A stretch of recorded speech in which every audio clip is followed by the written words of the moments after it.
کہ اگر قرآن کے بعد کوئی کتاب آنی اللہ کی مشیت میں ہوتی اور رسول اللہ صلی اللہ علیہ وسلم کے بعد کسی نبی کا آنا اللہ کی مشیت میں ہوتا، تو جس طریقے سے آج ہم قوم یہود اور نصارہ کی داستانوں کو سن رہے ہیں، ایک وقت آتا کہ ہمارے بعد آنے والی قوم، ہماری جانشین قوم، ہماری ضلالت و گمراہی کے قصے اللہ کی اگلی کتاب میں پڑھی۔ غم انگیز ہے افسانہ تیرا، اشک بیتاب سے لبریز ہے پیمانہ تیرا، آسماں گیر ہوا نعرہ مستانہ تیرا، کس قدر شوخ زباں ہے دل دیوانہ تیرا۔ امت مسلمہ کی کیفیت کا آپ اندازہ لگائیے کہ یہ امت اللہ تبارک و تعالیٰ کی کتابوں کے رکھنے کے باوجود شاہ راہ پر چلتے ہوئے کس طریقے سے راہ سے الگ ہو گئی۔ بات اگر عقیدے کی ہو تو یہ کہنا کوئی اوور سٹیٹمنٹ نہیں ہوگا کہ ہم نے ظاہری بت نہیں بنائے، لیکن اپنے ذہن و گمان کے بتوں کی آج بھی ہم پیروی کرتے ہیں اور ان کے روبرو آج بھی جھکتے ہیں۔ عقیدے کے سلسلے میں بدعات و خرافات اور پھر بیجا روایات نے ہمیں جس طریقے سے شاہراہ اسلام سے دور کر دیا، یہ بات ہمارے شخصی رجحانات اور قومی روایتوں پر ایک بڑا سوال ہے۔ بات اگر عبادات کی ہو تو ہماری بے روح نمازوں نے، ہماری عادت سے مجبور روزوں نے، ہماری ریاکاری سے بھرے قربانیوں نے، ہمارے بے لوث تقاضوں نے، اور پھر اوور سیز ٹریول کی غرض سے عمرے پر عمرہ کیا جانے کے شوق اور جستجو نے ہماری امت کے انفرادی اور اجتماعی محاذ پر کئی سوالات کھڑا کیے ہیں۔ بات اگر علمی تحقیق اور جستجو کی ہو تو ہم نے علم کو پیٹ سے جوڑ دیا، تحقیق اور تفتیش کے میدان سے ہم نے رشتہ داریاں کاٹ لی۔ بات اگر فکر و عمل کی ہو، دین و اخلاق کی ہو تو ہم نے اتنی باریکیاں سونت لی کہ ہماری ساری دینداری ظاہری اعمال میں دکھائی دیتی ہے اور اعمال کے حقیقی مقاصد ختم ہو گئے۔ حیدری فقر ہے، نئے دولت عثمانی ہے، تم کو اسلاف سے کیا نسبت روحانی ہے؟ وہ زمانے میں معزز تھے مسلمان ہو کر، اور تم خار ہوئے تارک قرآن ہو کر۔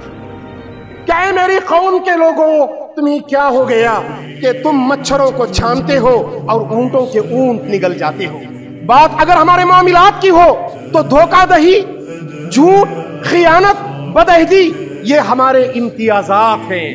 بات اگر تجارت کی ہو تو سود سے آگے ہمیں کچھ سجائی نہیں دیتا۔ بات اگر نوکری کی ہو تو رشوت سے آگے ہمیں کچھ دکھائی نہیں دیتا۔ بات اگر اجتماعیت کی ہو تو معاف فرمائیے گا، اجتماعیت کے ڈیفینیشنز کمیٹیاں بنانا، صدر اور سیکریٹری بن کر رہ جانا ہو گیا۔ بات اگر انفرادیت کی ہو تو شک و شبہ، کنفیوژنز یہ ہماری زندگی کے وتیرے بن گئے۔ کون ہے تارک آئین رسول مختار؟ مصلحت وقت کی ہے کس کے عمل کا معیار؟ کس کی آنکھوں میں سمایا ہے شعار اغیار؟ ہو گئی کس کی نگاہ طرز سلف سے بیزار؟ قلب میں سوز نہیں، روح میں احساس نہیں، کچھ بھی پیغام محمد کا تمہیں پاس نہیں۔ ہم مردار نہ کھاتے تھے، ہم جھوٹ سے دور تھے، ہمارے معاملات میں سنہرا پن تھا، یہ مزاج امت کا اصل وتیرہ تھا۔ تھے تو آبا وہ تمہارے ہی، مگر تم کیا ہو؟ ہاتھ پر ہاتھ دھرے منتظر فردا ہو کہ تم الہی قوانین کے امانت دار تھے، لیکن اس الہی قوانین کے ساتھ تمہارا کیا رویہ قوم یہود و نصارہ کا سا ہوا۔